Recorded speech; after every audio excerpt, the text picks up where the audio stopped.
Welcome to Jesse Panda 10 and the Drop Shop Garage.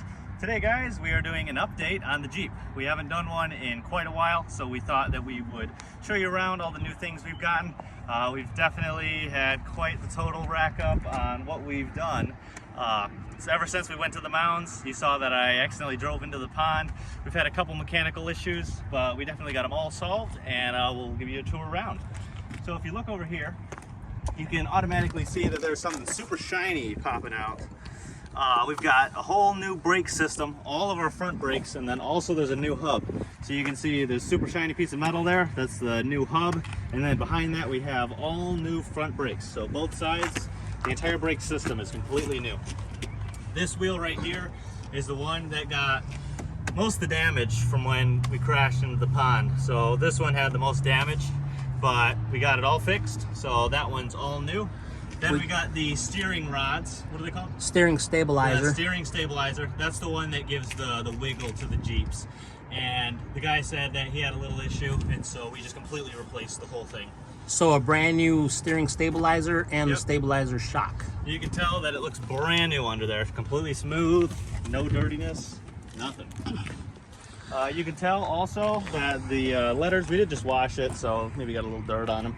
But I used some, what's it called? Bleach white. Yeah, bleach white. So bleach white to get all the letters looking all nice and white, so those should look nice. We just put some wax and some, just washed it, so it looks nice. If you can tell, we also completely reinforced the frame. So the frame, it was looking it could use a little bit of help. When we were doing some off-roading, so we got some 1/4-inch steel and we had them welded on the frame, so now it's super strong, built like a tank underneath there, so definitely won't have any problems in the future. The back, we also got all new back brakes. Most of this stuff you can't see, but it's mechanically new.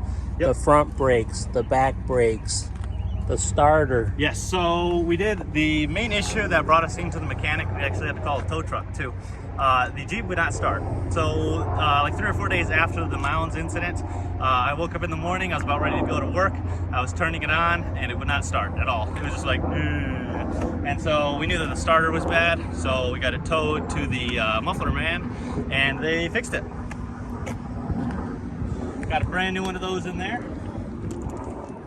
Got we already set the hitch. We got nice fresh paint. Oh, along with the frame underneath where they welded on both sides, and then we put a fresh coat of black Rust-Oleum to match all the rest of the frame. So if you can see, they did a nice job. It took a couple hours. They just took some of that 1/4-inch steel and they welded on some patches there.